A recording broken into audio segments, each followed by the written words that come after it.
Yes, all right. I think we're live, so I'm curious to see how many people are here today. I know it's very early, 9:30 for us in the Netherlands, so probably for you in Asia, Oceania is a little bit better, as usually we do our events a little bit later during the day. So welcome.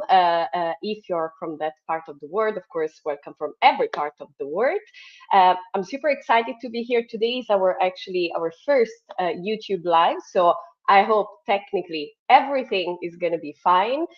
Please do let me know in the chat if you can hear me and see properly, especially as I'm going to share my tabs. I think that's going to be even more important. So please do let me know.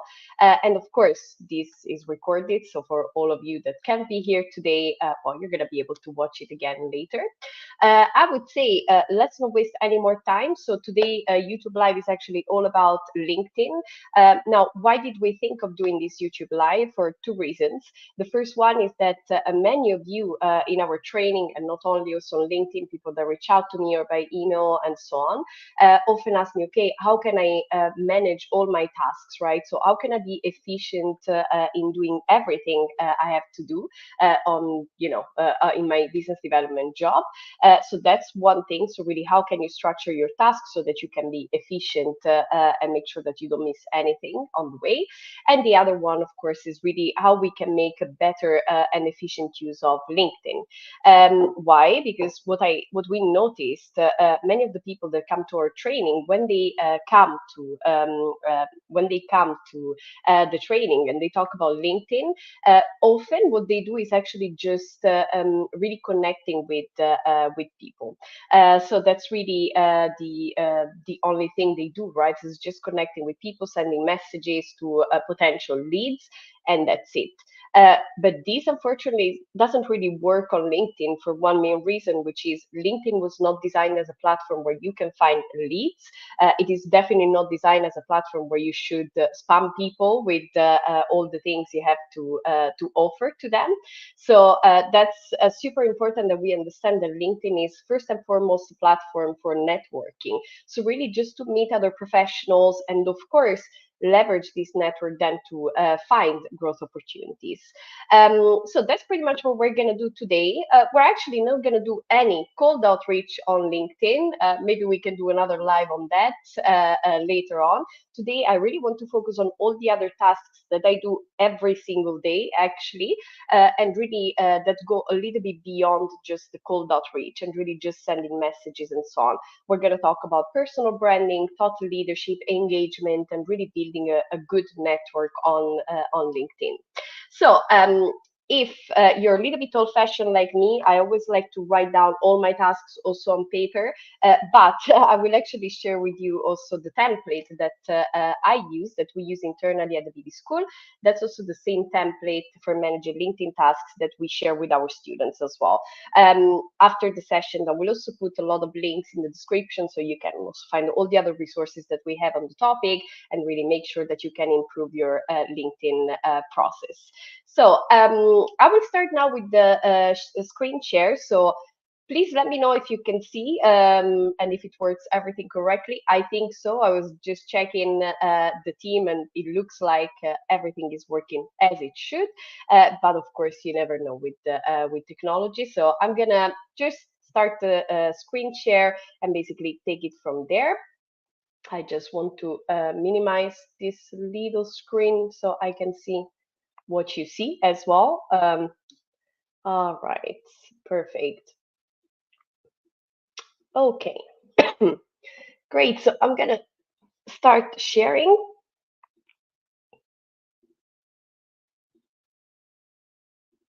All right, cool. You should not be able to see my template. It's called TBDS LinkedIn internal document. This is a template that we actually use to manage all our LinkedIn tasks. So of course, I'm not the only one doing that. Our team also follows the very same process. As said, it's also the same that we teach to our students.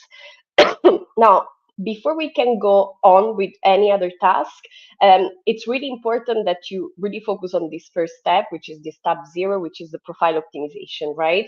Before you can do anything else, you really want to make sure that your profile is optimized for really building trust and really helping people to get in touch with you, and also to understand what you can do for them, right?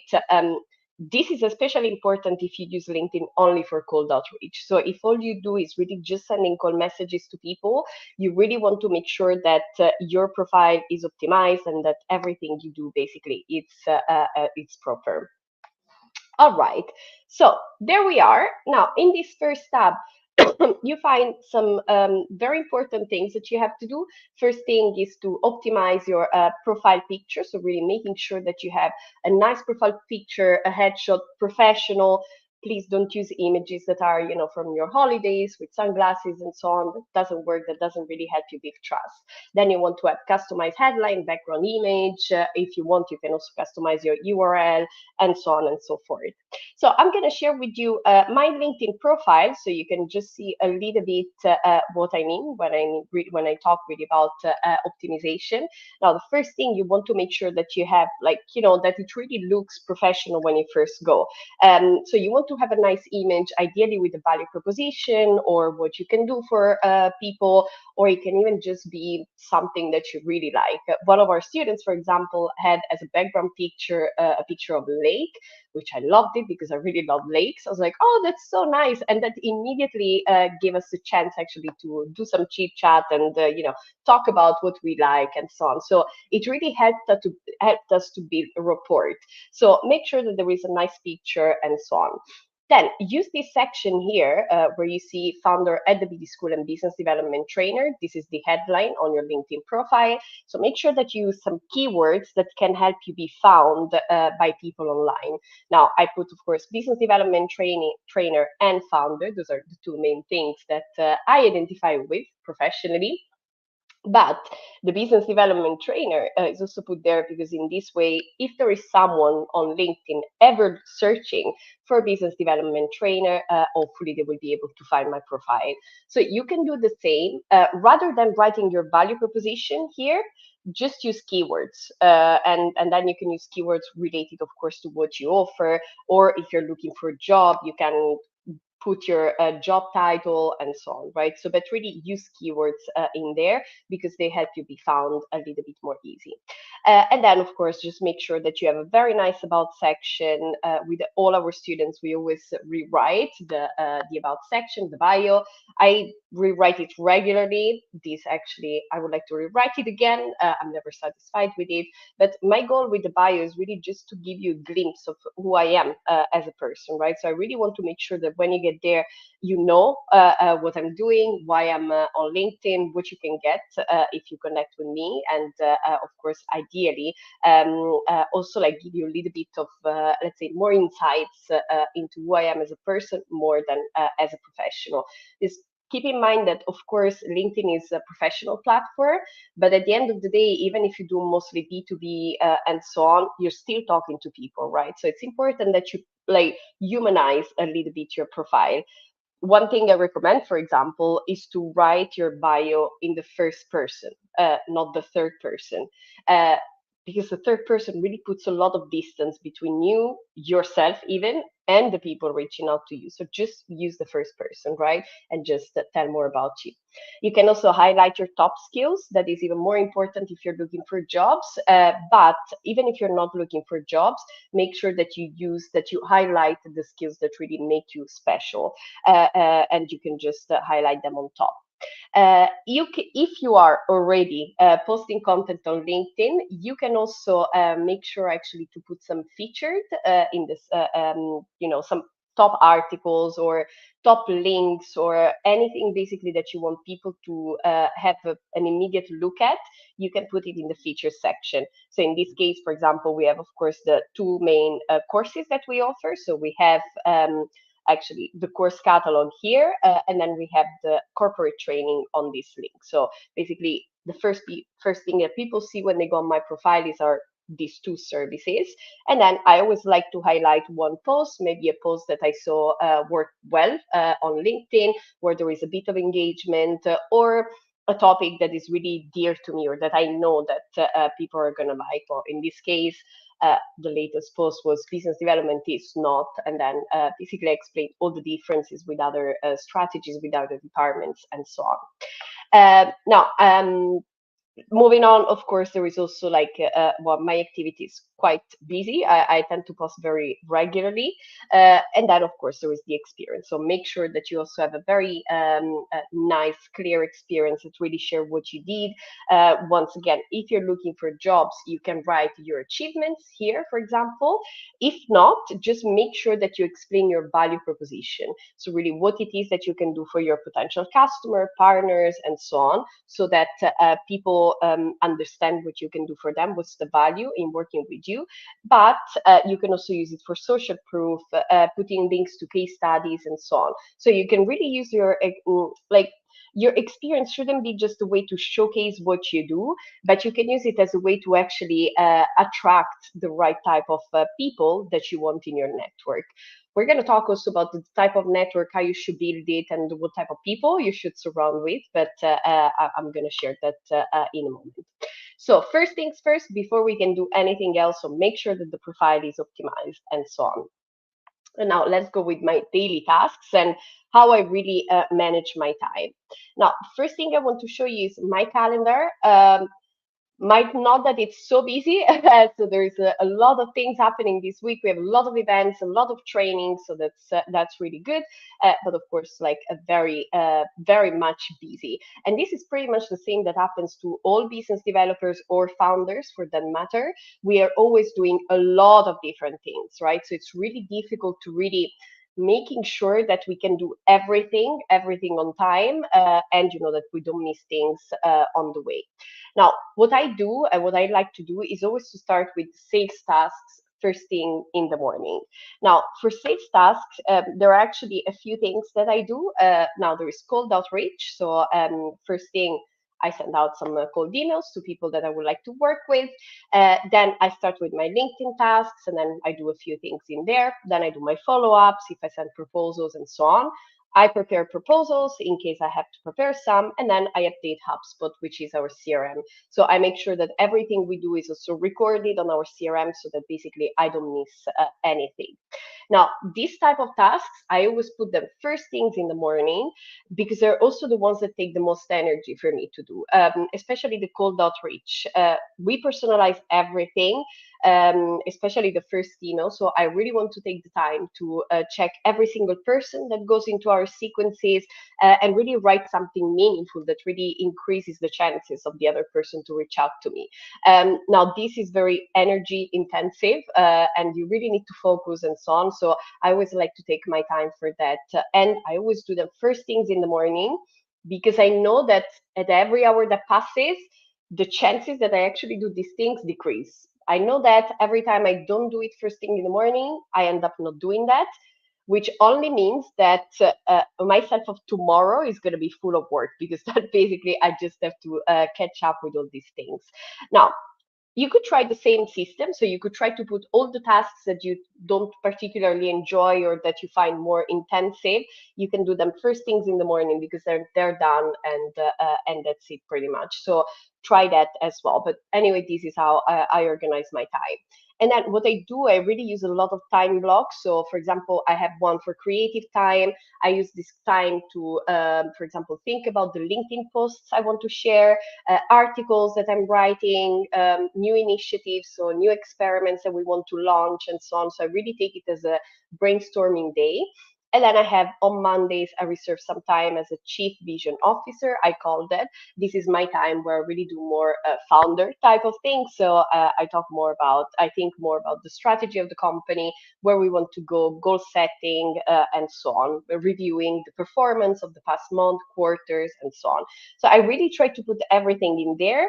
I think of all the tasks, this is the one I dread the most, which is admin and cleanup, which is basically this time I do it maybe once a week, but most of the times it's once a quarter. It's not good.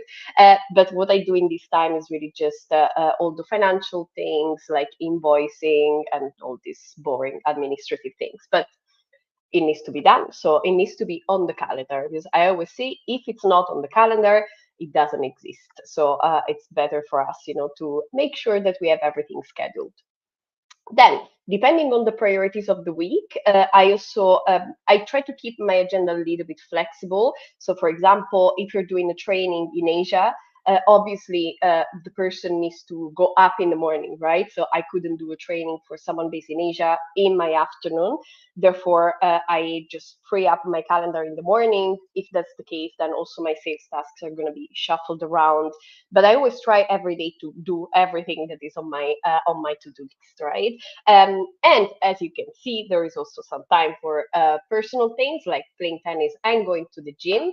I have the luxury, let's say, to be able to manage my own time as I want. So I tend to, include a little bit of sport and movement during the day because I know it really helps me to clear up my mind. It helps me socialize, meet other people. So I also include these ones in the calendar so that I know that time is reserved for that.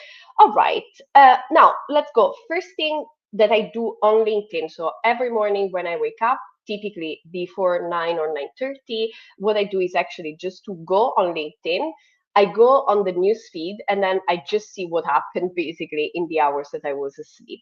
I just basically scroll down a little bit. I really just want to have a little bit of an update on what happened, basically, nothing crazy. And of course, all the people in my network, they're either business development professionals, other founders, partners, a lot of influencers on many different subjects. So I have, of course, a lot on business development, sales, but I also have marketing, SEO, link building, like a lot of many different areas, basically. And these are all the areas where I want to learn. So I follow the people that can give me this knowledge. And keep in mind, LinkedIn can be a great way really to stay on top of trends and just be updated with everything that's happening in your industry precisely by doing this. So if you follow the right people, then you just have to go on your newsfeed to see what happened and stay up to date with everything. So it's I always call it the lazy way to be updated as a business developer. So yeah, I just go down. Then when I see someone that I know personally or that posts something interesting, I always like to put at the very least a like. If it's a person I know personally and maybe we met and so on, I really like to support the content of these people because I know that one like doesn't really cost me much. Maybe the thing is even interesting, but I know that it's going to help them to get more visibility. So in this case, well, I know Melissa from CIC, actually in Rotterdam, which is a co-working space based here in Rotterdam where I am. So there you go. Besides, it's actually super interesting, championing women's healthcare in healthcare. So I'm just gonna open it and I'm gonna read it later. So I don't bore you with stuff that might not interest you. All right. Then I just go down. Oh, great. Julian is actually one of the students at the University of Amsterdam. Hi, Julian, in case you find us. He did a minor in entrepreneurship a couple of years ago. He was building a startup. He had another startup as well. And I was coaching him basically in building the startup. So it's really good. It looks like they've been interviewed with his co-founders. That is quite interesting. I think they're doing, oh yeah, by the Ondernemer, it's, let's say, an entrepreneurship magazine here in the Netherlands. So that's really good. I'm very happy for them because they're such a young team and they're doing a great job. So I always like also to, I follow all our students on LinkedIn as well. And then every time I see something, a cool update from them, I like to, support them also with the like. And then basically I just go on, it depends on basically how many interesting things I have. I could be wasting a lot of time on this. I won't do that today as I also want to make it efficient for you. I don't want you to, of course, stay here with me all day. That's not gonna happen. So I basically just scroll down and then I see what happens. Now, once I did this, so I just had a little bit of an update. I also checked the notifications. Let's start with the notifications here just to see what happens. All right, so my sister, which is our business developer as well, Alessandra, probably some of you have met her on LinkedIn. She liked one of my posts. Then As you can see, so LinkedIn notifications, in my opinion, are not super helpful all the time because sometimes you also find things which are not super relevant. But this really helps me to really stay in touch. So, for example, this post, so I think maybe I like this post. So let's see what happened if someone else also posted again. No, not really. Oh, yes, Julie actually replied to my content, so I'm gonna put a like, and I think Mafalda as well. Actually, I was really hoping that I would see Mafalda. Hi, Mafalda, in the feed. I was sure that I was going to see her. Mafalda is actually a person I met through cold outreach. So we did a cold outreach, and by chance, I met her. We ended up connecting on LinkedIn, and we have so many things in common. She's so energetic, so she does so many different things, and she shares a lot of content for specifically sales and business development as well. So I always follow her. I really like to have her updates, and very often we actually help each other out, right? So if they are doing a campaign with their company, I share it, they share ours, and so on. And I just found out that both my friends, so Julia is another friend of mine, and Mafalda were at the same event in Berlin. So what I thought was to actually just put them in touch. Now, we're going to talk about this a little bit more in depth later when we talk about engagement, but this is an example of how, you can just add value to your network, for example, by introducing people that you think could be a good fit, right? Or that they have something in common.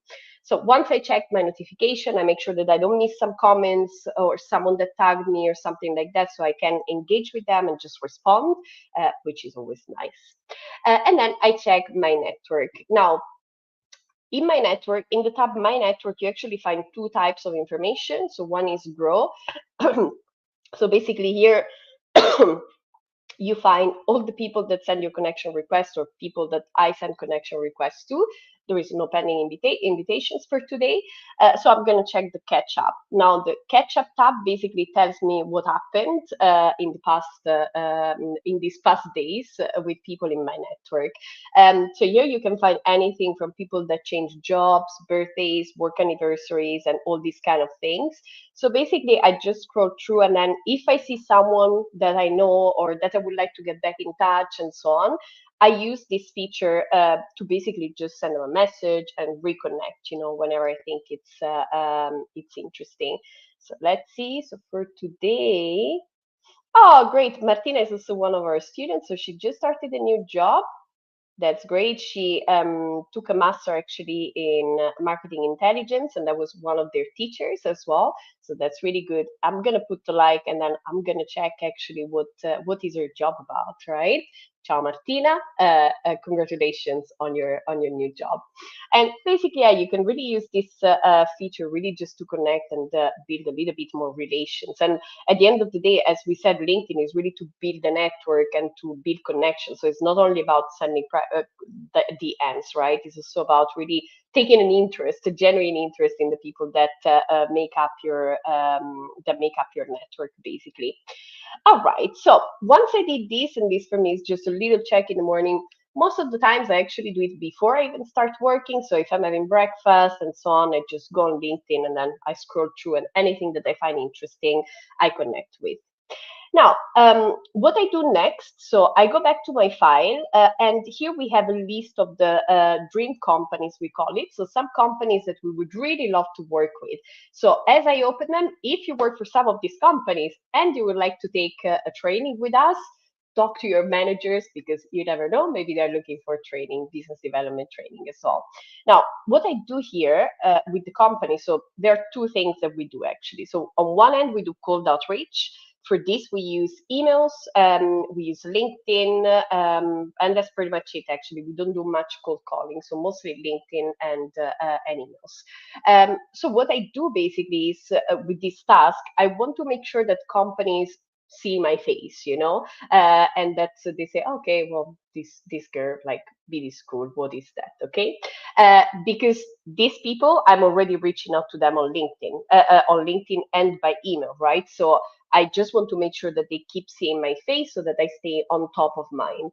Again, it's a super simple task. It takes 2 seconds to do it, but it can really help you to just get more visibility in front of the right customers, right? So ideally, it's a task that you integrate to your cold outreach. That's why we do the cold outreach, and then on top of that, also this task.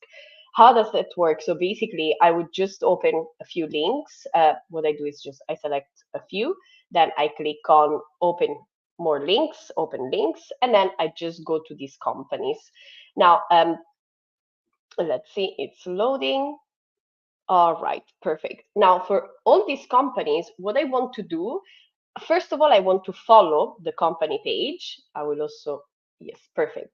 I want to follow the company page because when I follow the page, then I'm going to see their updates on my news feed, which means every day when I do my LinkedIn check, I might be able to see the posts that they're sharing. Which also means once I see the post, I can just put a like, make a comment, and really just make sure that I put myself on the map, basically. Now, once you're there, you can also activate notifications, and then the notifications basically allow you to see all posts. I do this all the time, just again to make sure that they see me and so on. This one, okay, perfect. Also, this I should follow. Usually, I do it already when when we create the lists of the companies that we want to work with. Typically, I already follow them, but yeah, of course, it's not always the case. So sometimes I forget them. So that's why I do this every day, just to make sure that it's done. Adyen, if someone works at Adyen and is interested in BD training, please do let me know. Also here, all posts, right? And then I just make sure basically that I'm passively receiving all the updates from them. Now, because it's the first time also that I'm interacting with their page, what I'm going to do is also to go on their posts and then just scroll through and see what happens. And then I just want to see basically what type of posts they're making. Now, I don't like to put like on all the posts that I find because I think it's a bit stupid and it doesn't add anything. Instead, I really want to find posts that I'm actually interested in. So in this case, this for me is not super interesting. We are not a SaaS, so we don't have subscription. Therefore, we don't also have a churn. So this is not really interesting. So I'd rather want to see, something else. This is pretty cool. So they made a post on, Indigenous Day. So that's interesting. Um, Balancing convenience and security. All right. This can also be interesting for checkout. Another post in Portuguese. So I am assuming Adyen is launching in Brazil or Portugal. That's what I would assume. All right, French as well, so super international. I really like this. It's good.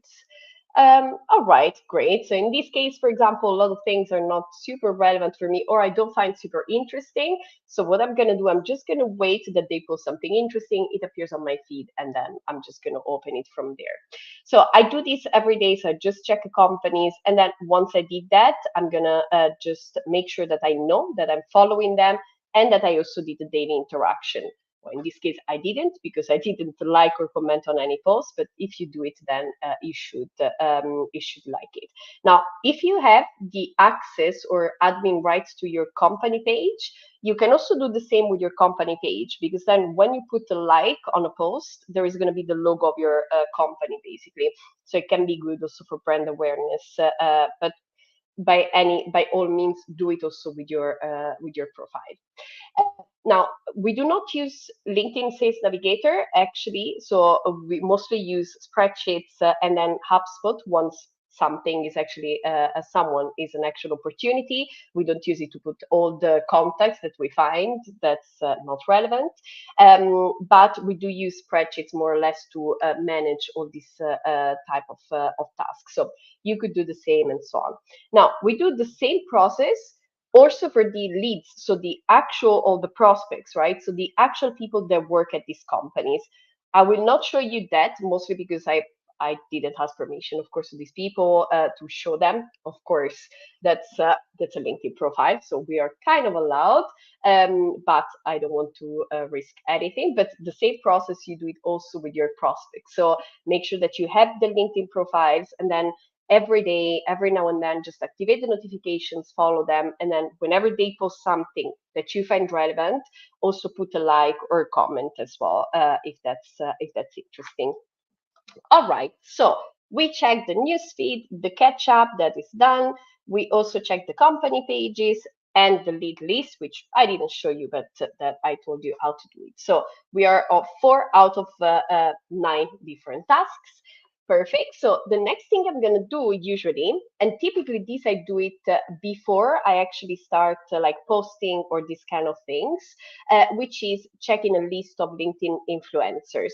Now, we basically looked for people that are talking about topics that are relevant to us, so that we find interesting. But more than that, people that we think share the same audience as us, right? Why? Because probably they post similar topics, so we think maybe they attract the same type of audience as us.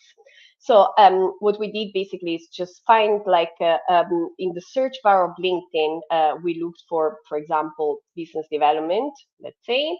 And then when we type for business development or any other topics that you saw on the file, we filter by posts.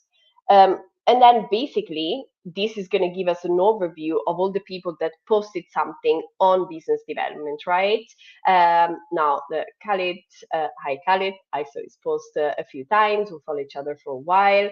Comes the BB School, that's great. We did a good job with the tags, right? So we use hashtags, and that's how we can be found in here as well.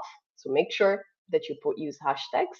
And then basically you would just scroll down and see until you find someone that has more than 1,000 followers and also that is posting something interesting, right? Now, this guy is new. Oh yeah, no, we are connected, but he's not in our influencers list. But this actually sounds interesting, so that's great. It's about coaching. All right. Great. Okay, Nika, I'm gonna check you later. So basically, that's how we found this list of influencers. So just going on LinkedIn and then looking for people that talk about relevant topics. Then what I do, I just open once again a few profiles. Actually, let me check Roxana. I didn't see her in a long time. So let's see. She's also, ah, yeah, she's based in Paris. She works at Lemlist, which is a tool actually to do cold outreach. And I really like their content, especially when it comes to LinkedIn and really strategies to really cut through on LinkedIn. So I follow them because they really have really good content. And in this case, Roxana is also like she's actually head of marketing now. So I've been following her for a while. Then what I do basically, I just go on a post and then I see what they shared recently. Again, most of the times I don't like to interact with all the posts. Like if there's some posts that I'm not interested in, I'm just going to ignore that basically. But there is always something that I do find interesting. Like for example, this, and look at that, it's about LinkedIn. So here it's about, I read your CV. Are you available for an interview? All right. Okay, perfect. Great. She's making pretty much the same point that I want to make today, right? So the LinkedIn profile, again, is not only for cold messages, it's also a way to showcase who you are and really attract the right people, right? So in this case, yes, Roxana, I'm gonna like the post and I am sharing it with our audience. So everyone do follow her because she really posts a lot of interesting things in terms of LinkedIn marketing, content marketing. So super interesting. Another person I follow, actually, I even met her in person this weekend. It's Elena. Ciao, Elena, if you see us. Now, it's interesting. So, Elena was living in Rotterdam for a long time, and I follow her for a very long time because she was hosting a podcast on recruitment, which I found really interesting. And I really liked her way of talking and presenting. So I was really learning a lot by just her way of hosting her podcast. She has her company now, which is called The Kind, and basically they do consultancy and they help companies with their content on LinkedIn, content strategy in general, but specifically for LinkedIn. And she was in Rotterdam this weekend, so we actually met for coffee. And I always follow her because she posts really interesting content. Lately, for example, she's been posting a lot about updates on the LinkedIn algorithm, how it's going to change, so what's going to be relevant or not. For example, she's the first one that told me that now LinkedIn is going to favor short form videos. For the braves of you go ahead and create some content, some video, short videos. But she's the first one that told me, right? So thanks to that, I'm like, okay, maybe we should invest a little bit more on that. And basically, we're looking into it and preparing a strategy for that. There was a post I think that I found really interesting, which was, let me look for it. Yes. Oh yeah, I think there was this one, right? So you can check, for example, this post is really like she shares everything about that. So I'm not sure. Oh, I didn't put a like, but I will because I did read the carousel, Elena. I did. Now, she also introduced me to someone else, which is Justin. Hi, Justin. We didn't talk in person yet, but I am following you. And basically, from him, I'm learning everything about video and how to prepare short form videos and so on. So, super relevant for me to have in there because personally, my way of learning is always try to do things myself first. And then when I see that I'm stuck and I'm really not able to do anything anymore, typically what I do is I get a coach, so someone that works with me one on one, teaches me how to do things, and that really gives me the confidence then to move on. Maybe that's not the case that the BD school operates exactly the same way, because I do think it's one of the best way to learn. It's really by learn by doing, make your hands dirty, right, and just try it, right, until you can. And then once you really are stuck and you can do this anymore, just go ahead and get someone that can help you, right? Basically, someone that can help you do things faster. So once I did this, and why do I do this, and why do I do it before I even share posts? Because LinkedIn is tends to give you more visibility if you are active, right? So again, if you just send a cold message on LinkedIn and maybe spam, and you spend maybe 2 hours doing only that, LinkedIn is going to think, oh, okay, this person is a spammer.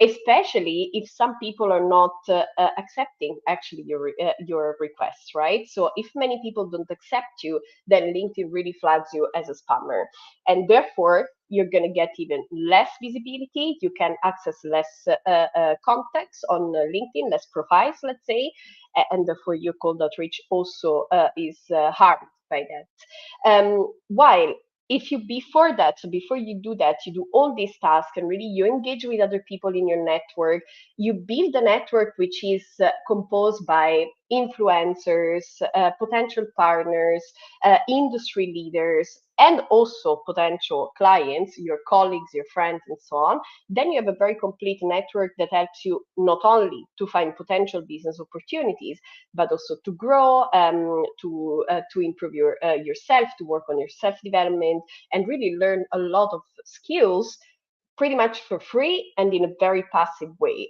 I really want to stress this, like LinkedIn, especially if you're lazy for learning, it's perfect because you can just build the feed as you want it with the topics you want, and then every day you're going to learn something new. I learned and I implemented a lot of the tactics that I learned on LinkedIn, including again the short form videos that I learned from Elena and Justin. So take advantage of that. Don't limit yourself to the cold outreach.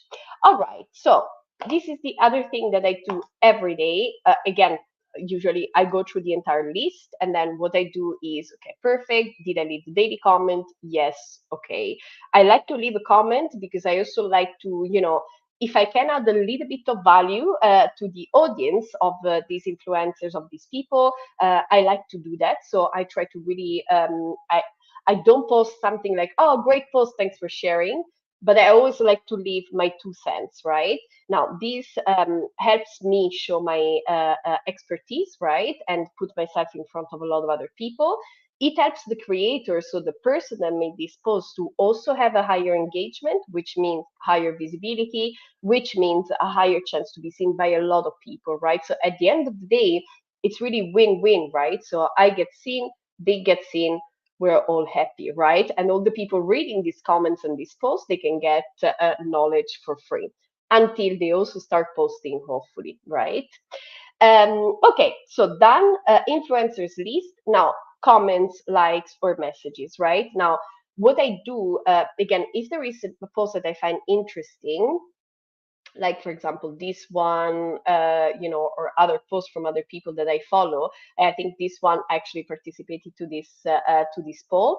if there is something that I want to add, usually I just leave a comment, and then I would say something like grateful, for example, and I always tag the person that wrote it, and then basically I leave my 2 cents. I believe I actually left a comment on this post, but maybe you have to go on the page so you can also see the type of comments I make. So let's see.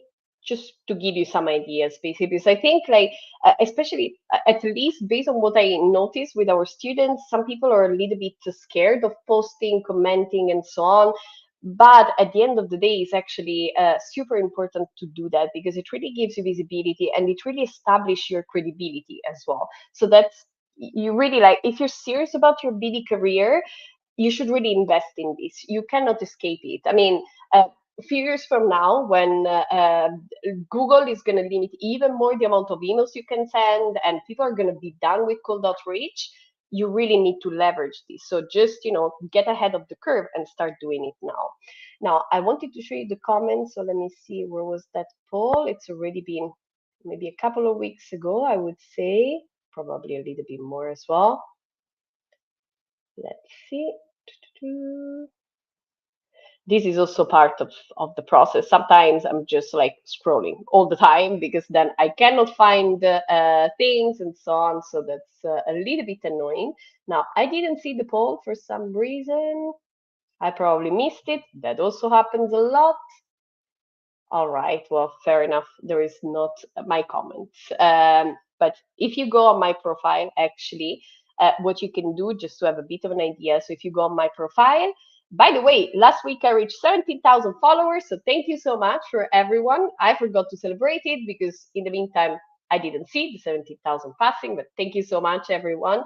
I hope you find value in what I share and that can help you. But go back to that. So what you can do if you want to have like a bit more idea, if you go on my activities or on the activities of everyone, you can just go on comments and then you see the comments that I shared on other profiles. Well, in this case today was just a link, but then you can see all the other things that I post. Now, in this case, I introduced two people. In this case, I congratulated Mafalda. As you can see, it says she was at an event as a speaker, and I was very excited for her. This one, again, CAC is a co-working space here in Rotterdam, which 2 years ago actually gave us the opportunity to be there on a working space for free. We won a contest.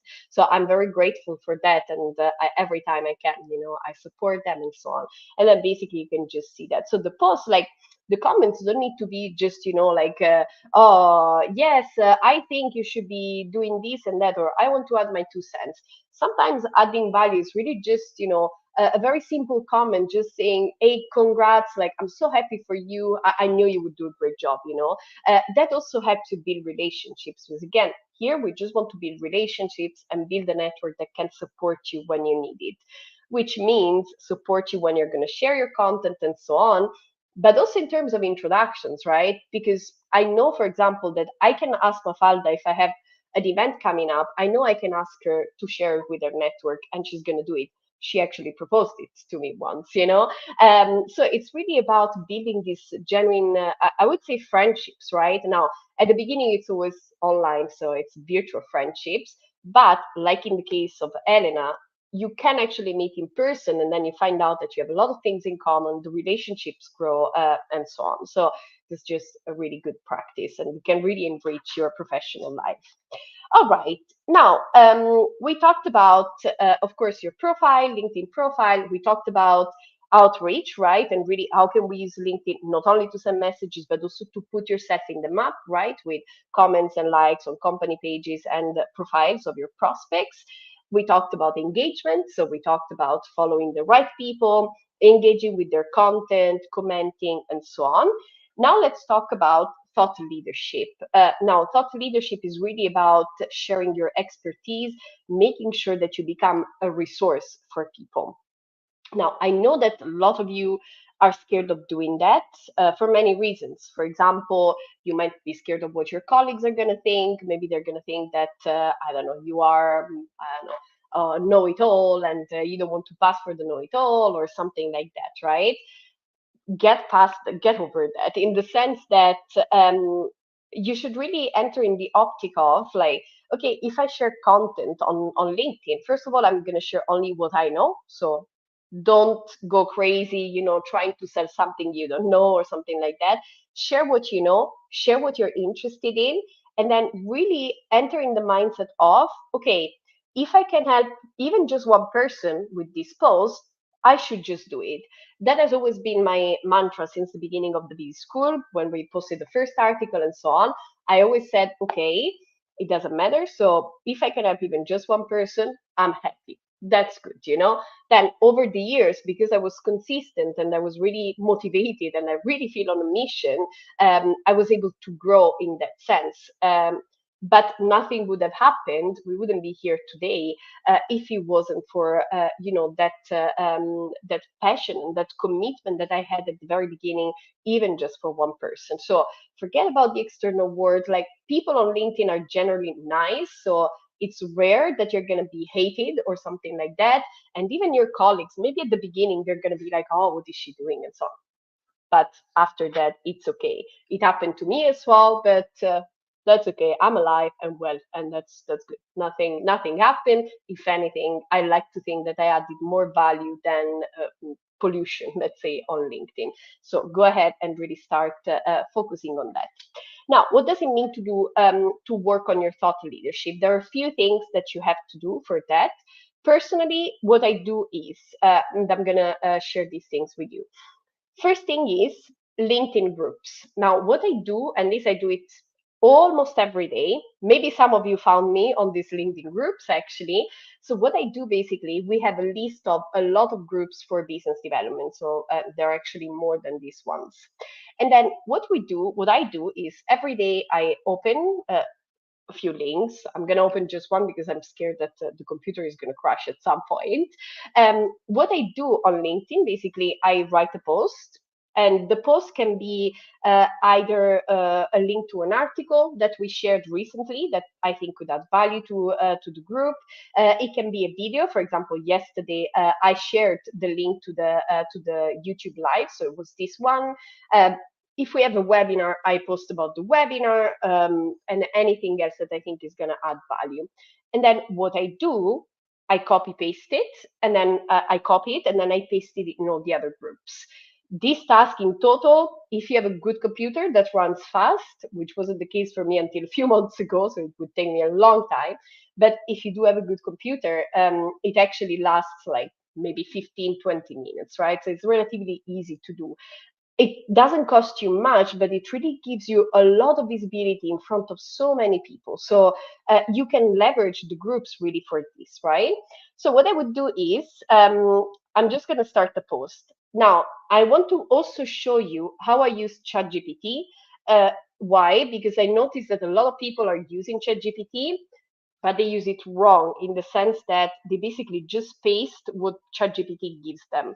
And this is not thought leadership. If you just use ChatGPT outcome without editing and adding your expertise and so on, you're not doing yourself a favor, because people can see that it's ChatGPT made.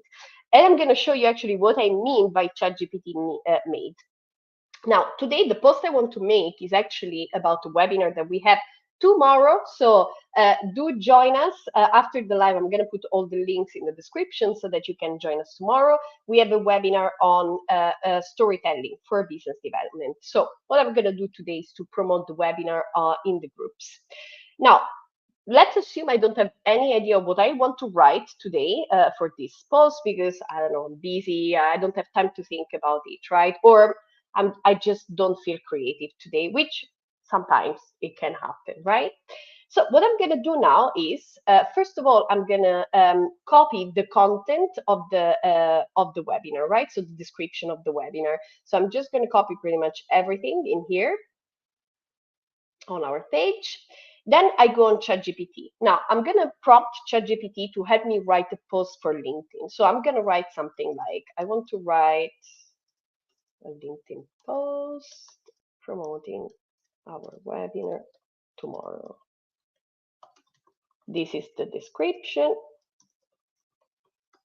All right. Now, I won't give any other prompts. I want to make it super basic because I think most of the people, that's how they use it. So I write it super simple. Now, this is the prompt I would use, right? So it's just like I want to write a LinkedIn post. This is the description. That's it, right? You can even say, help me out if you want to be nice to ChatGPT. Now, let's see what's the output of ChatGPT, right? And let's see what suggestions it gives us.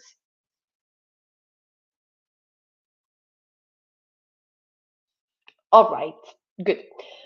So as you can see, uh, there are a few things that really, kind of give away that it was written by AI, in particular ChatGPT. For example, join us tomorrow for an enlightening webinar.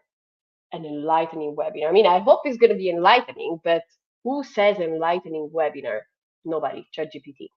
The other thing that gives it away is this thing here. So all the words here, they're capitalized. So the power with the capital letter, storytelling with capital letter, and so on. Now, at the end of the day, it's actually more of a personal style.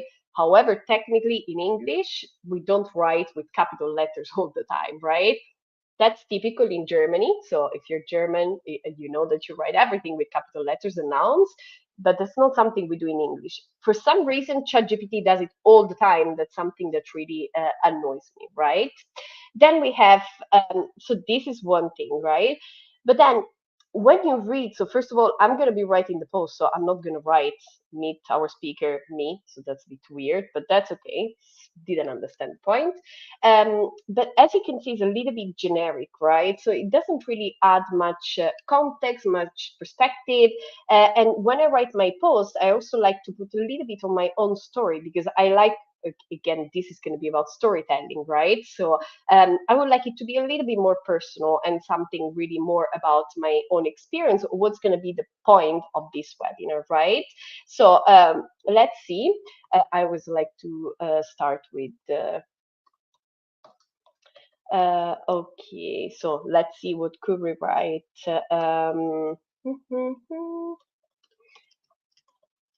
Let's see.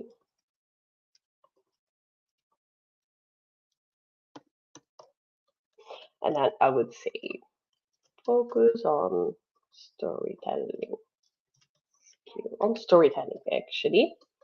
And then basically I will just continue and so on. And then I will just write the post once it's ready. So I will put the link, of course, to the webinar.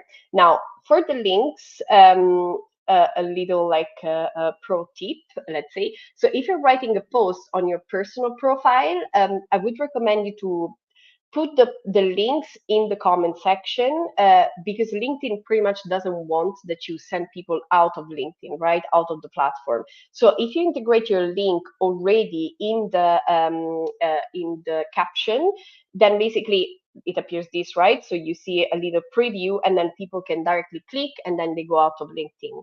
Therefore, LinkedIn gives you a little bit less visibility. That's why I only do this for groups. Why? Because there are a lot of groups. I don't have time to post like everything in the comments and so on. It's going to be a mess. I tried that. It doesn't work. And because groups, the LinkedIn groups are not as active, for example, as Slack communities or Facebook groups and so on. So there is less engagement, let's say. So I'd rather just copy everything, copy paste with the link, and then people can directly open that, right? So for me, the goal with this is more like to really just get awareness on what we do in front of a lot of people. I'm aware that not everybody is going to see the post, and I'm aware that LinkedIn might not give it enough visibility. But because we focus on volumes with this activity, so we post on many groups that have a lot of followers, a lot of members, then anyway the exposure is very big, and that's proven to be a very helpful task for us really to get more visibility, to get more traffic on the website, get signups on the webinars, get people to watch the YouTube live as well. So this can be a very helpful one. Now I want to again I'm going to do it later, but I will just show you basically an example of a post I wrote yesterday. So for example, yesterday I made this one. I did not use ChatGPT for this one, just creativity. And here was like, hey, do you use LinkedIn only to send connection requests to potential clients? Then you should tune in tomorrow. Now, this one is a hook, right? So the hook is basically the first sentence that people see. So it needs to be as effective as possible. Personally, I change and I test many different things all the time. Sometimes it works, sometimes it doesn't work, but that's okay. Like for me, I'm not really into the vanity metrics, so I'm not looking at how many people saw, how many people engage, and so on, because I really see all these tasks and these activities as a little part of a bigger puzzle. So to me, it doesn't matter really if all the posts perform at 200%. For me, it's more important that I'm consistent and that people can see me all the time, right? Now, in terms of formatting posts, I want to share this because I had a few sessions with our students in the past weeks where we did exactly this. So I really, we looked at some posts that they wrote and then we reformatted them for LinkedIn. Now, there are a few things. So first is the hook, right? So we want to catch the attention. The other thing in terms of format is you should never have a block of text which is too big. For example, let's see if there is an example. For example, this, right? Now, this is short, so it could work. Let's see if there is something a little bit longer that we could check. Yeah, this one, right? Sorry, Anthony. But this, you see, it's a very big block of text, right? So to read it, you need to put a lot of effort, right? You need to get close, you need to read everything. What you could do is just to start a new paragraph, basically, at each sentence. Now, this is part of readability. Now, readability is basically how people can easily read your content online. And it is much easier for people to read if there is a super simple short sentence that goes right to the point rather than having a big block of text. This is something I learned when I started writing blog articles. The first time I uploaded an article was the FAR 2018. It was one of our longest articles, the Business Development Guide, and it was an absolute mess because it was not easy to read. It was not optimized for SEO, for readability. So then I learned that I better write shorter sentences. So now that's how I write my posts. So short sentences, direct sentences, if you can, try to always use the active version of the verb. So I do, I went, but not really like this has been done, right? It's more difficult to read. I always like to also put a little bit of, let's say, bullet points, if I can, just to make even more of a point. I like to use emojis. I think emojis really give a little bit of dynamism to the post. So I like it. It gives a little bit of, how to say this, emotion, right? They're called emojis after all, right? So, but they give a little bit more pace, I find, to the post. So I like to include them and try to find, the ones that really make sense with that sentence and with that word. And of course, don't forget to always put a call to action on all your posts. The call to action is basically the last sentence where you invite people to do something with you, right? For example, in this case, I say, well, just go on YouTube, click on the link below, click subscribe. By the way, guys, do click subscribe to our channel so you don't miss our next events and next uploads. And then check on the notification bell so that you get a message when we go live, right?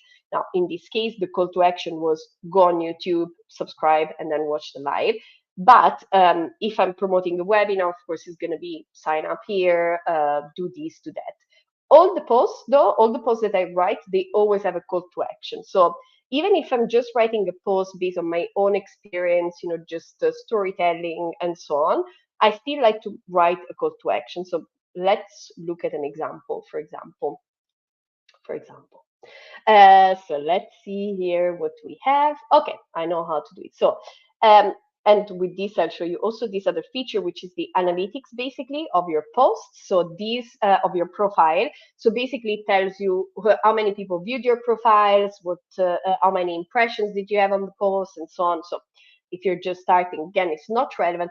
But even if you just didn't start, I really suggest you don't become slave of these numbers because they're relevant, but to a certain extent, right? Again, LinkedIn is one of the many channels that you use.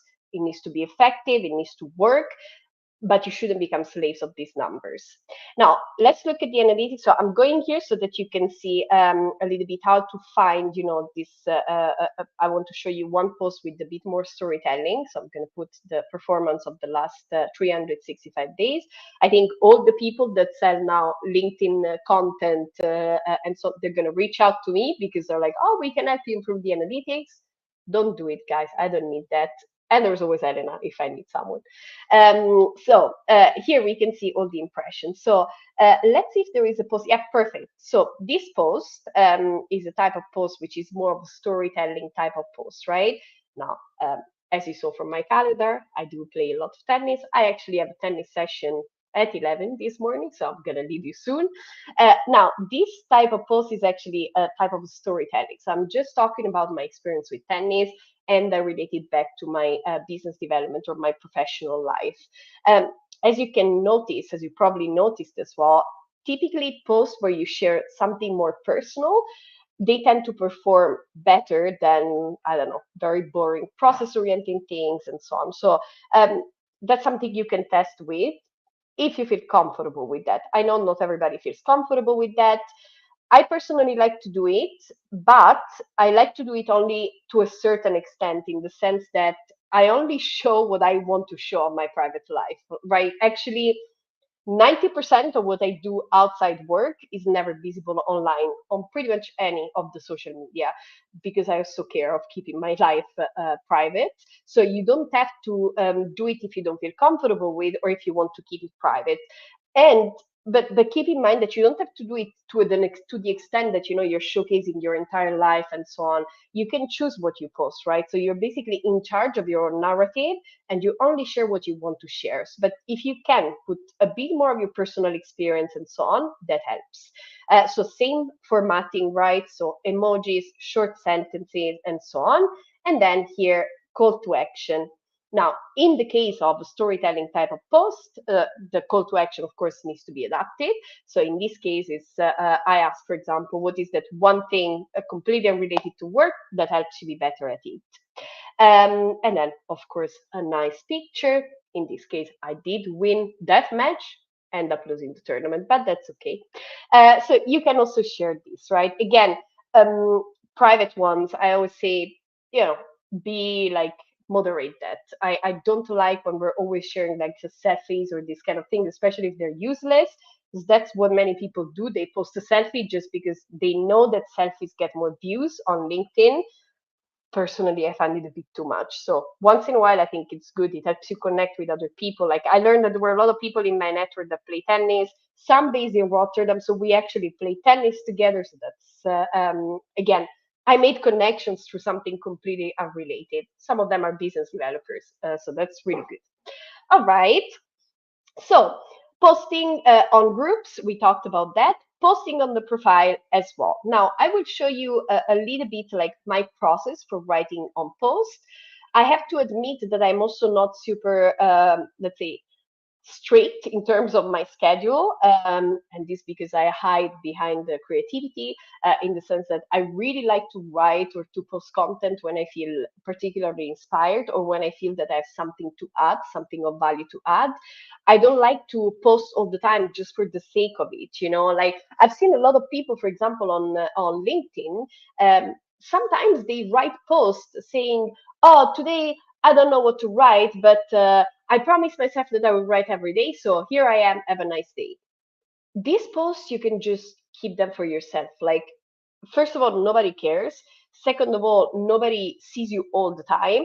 Third, only post when you have something valuable to add. Like, it should be like, thought leadership is based on the value that you share, not of how many times you share.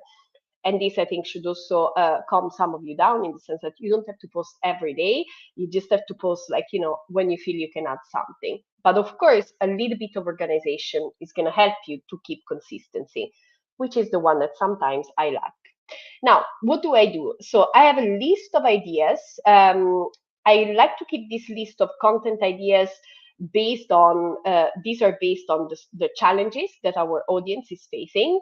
many of these ideas actually come from the students. So really like, okay, I don't know how to do this, can you help me? And then I brainstorm ideas and so on. And then basically from these content ideas, I pick, like, if I don't have any idea what to write that day, I pick among these ideas and then I write a post, or I create a carousel, I make a video and so on. And then basically I just pick from here.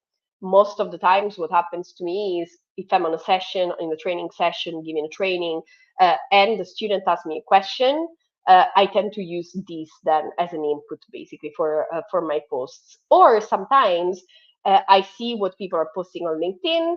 Very often there is something that really annoys me and that really motivates me to write, and then I write a post.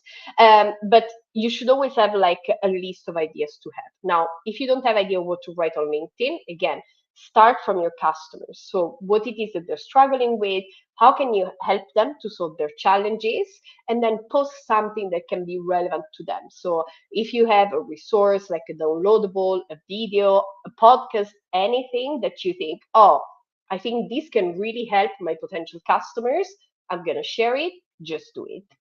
Then, in terms of post schedule, so what type of posts should you share to really increase the chances that you get inbound leads from LinkedIn? So, inbound leads are basically all the people that reach out to you. So, you're just not doing cold outreach all the time, but basically you attract people. Now, you can do something like this. This is actually based on another content creator that I found on LinkedIn. Unfortunately, I do not remember the name, but I will put his link below. That's the problem with LinkedIn. When everybody's talking about the same things, then you tend to confuse people. So I'm really sorry about that, but I will share the link of the person below, because he also shares a lot of interesting content on LinkedIn, how to write on LinkedIn. So I think it could be a very good addition for you. So here, basically, what you would recommend is really to follow this type of strategy, where basically every day you share something that targets a different part of the sales funnel, right? So basically, you want to talk to people that are really at the beginning stage, right? Top of the funnel. Now, in these ones, you can share like a story, you can share a carousel where you share like some resources, some valuable tips, and so on. Bottom of the funnel is basically when you want to help people basically take a decision of working with you. These are all people that are ready to buy, but they just don't know who to buy from, right? So if you sell a SaaS, a recruitment software, for example, and they don't know where to go, if you post, oh, we just got the results from our client, he managed to recruit X amount more people, saving X amount of time, and so on, and this is how we did it, and basically you build a case study around that. That can help you convince those people that are, doubting whether you're the right person or not. Then you can use some just insights into your way of working, like what your company can do, what is going on in the industry, for example, some industry insights and so on. And then basically something that really helps you establish your credibility, right? So how did I do this? How to do that, and so on and so forth. So you could use a similar structure. However, what I suggest you is to test, always test, experiment. Not everything is going to work all the time. Personally, on LinkedIn, I tried so many different things. Some posts work really well, some posts nobody cares. That's okay. Like, again, you just keep doing it basically, because again, what matters the most is the consistency. It's not just how many times you post and so on, but it's really, you need to be consistent with a message that is clear for your audience, right? Okay, so and then the posting on profile as well is done. So just to recap a little bit, oh yeah, there is one more feature actually that I want to share in terms of thought leadership, which is something that you probably have seen, which is the collaborative articles. Now, I actually did created this tab only today, because so far I would always work on these articles, but I wouldn't keep track of them. And I realized that that was a mistake, because it's really not easy to find back these articles on LinkedIn. So now I don't know on which other articles I collaborated with, but this morning I was doing it in preparation of this live. So basically, this feature is a new feature of LinkedIn. You find it here. So I will also share the link after in the description. But basically here, these collaborative articles work as, so there is a outline of the article, and then you can add your thoughts on this article. Now, I think LinkedIn did it for a few reasons. So the first one is to get people more engaged, make people post more, basically, and also basically build their own library of content, right? So we're actually all helping LinkedIn to grow at the end of the day. But in the meantime, we used to grow our thought leadership and become an authority in our field. Or I like to think that I'm among the many people that are authoritative in business development. Now, when you're here, what you can do is basically filter by your topic of relevance, well, in our case, it would be business development, and then you're going to find the list of articles. Now, I will also open the link for all the articles related to BD. And then basically what I do, I just look at the topics that are in there, and then I choose topics that either I think I'm very knowledgeable about. So basically articles that I can write really easily because I know the topic so well that I can just write very quickly and add value with my answer. Or, and that was the case of today, I write on articles that are relevant for maybe an event that we're doing, a course that we're launching, and so on. For example, this morning, I was writing, so I was just looking into it, and I was looking at ways, so I was looking into storytelling.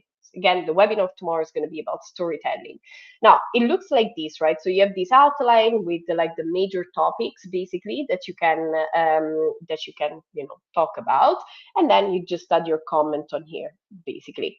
Now, in this case, for example, the first topic was identify your audience. We have a lot of content on customer research on the BD School blog. I will put it on the link, but you can go to check it as well.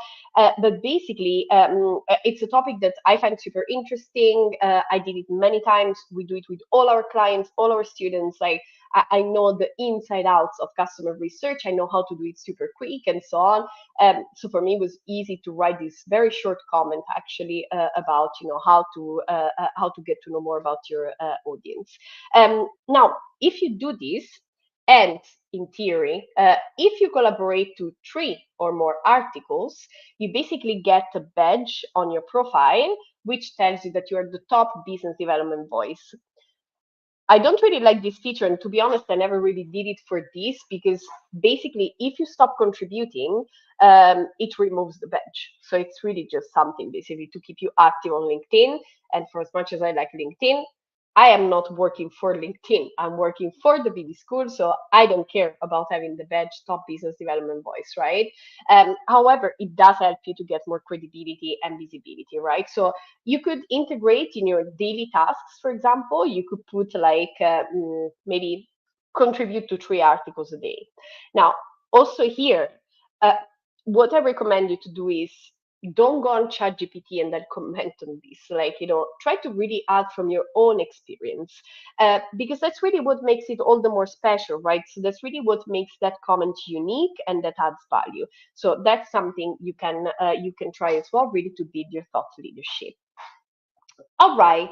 That is also one of the last things I do. Again, the other thing we do is to do cold outreach, but again, that is part of the cold outreach process. And we might be doing another live on doing cold outreach. So we're going to talk about cold outreach on LinkedIn at that point, right? But these are basically all the tasks that I do every day. So just to sum it up a little bit. So first task to do, and actually maybe I'm just going to unshare so you can just take notes after this. All right. So the first thing I do every day is really just to scroll through your LinkedIn profile, just check what happened, and then whenever you find something interesting, just interact with that post, put a like or leave a comment. So first thing. Then second thing, check the company pages of your prospects, follow the pages, activate the notifications. If there is a post that you like, put a like and leave a comment.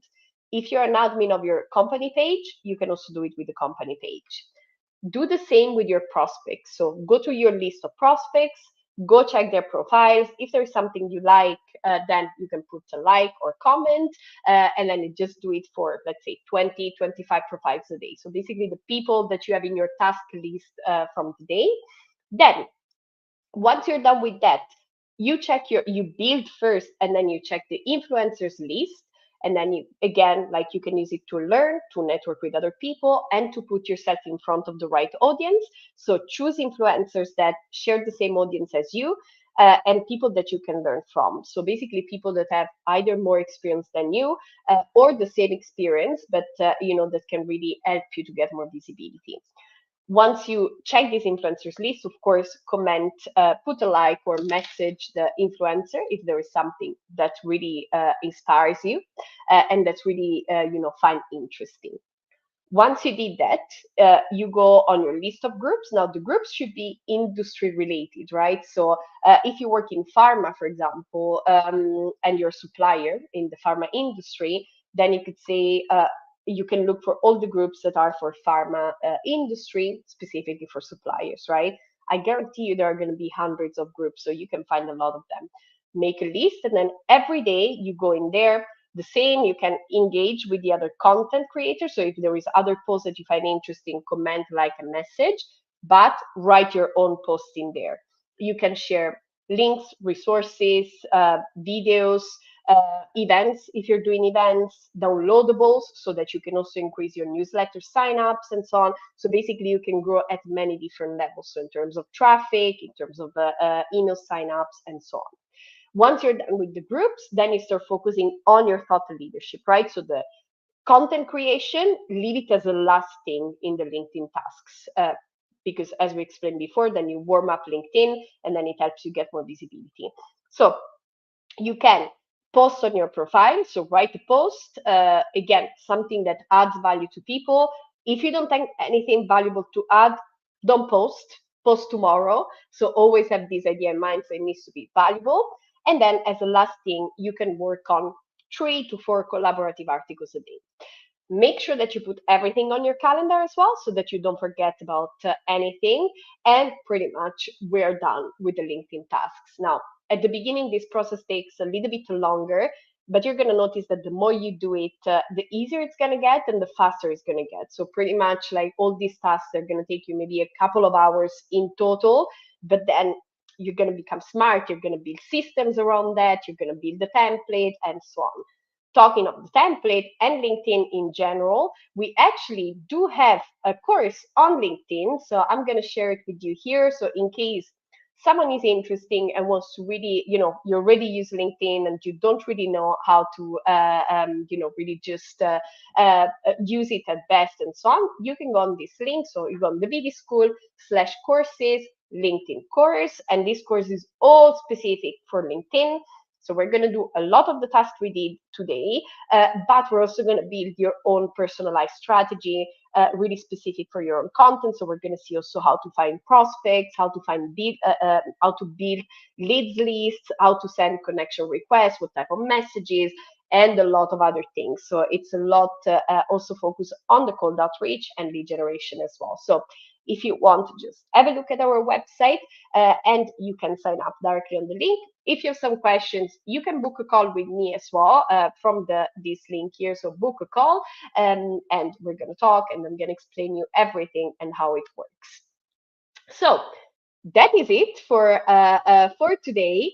Thank you so much for all of you that joined. I saw that there were like a few people coming and going, so thank you so much. It was our first experiment, so I'm really curious to know your thoughts. Please leave us some comments and tell us what you thought of this first live. And if there's some other topics that you would like to cover on these lives, if you find them valuable, also leave them in the comments below, and then our team will work on that. All right, everyone, thank you so much. Then I hope to see you online, probably on LinkedIn, and I wish you all a great day.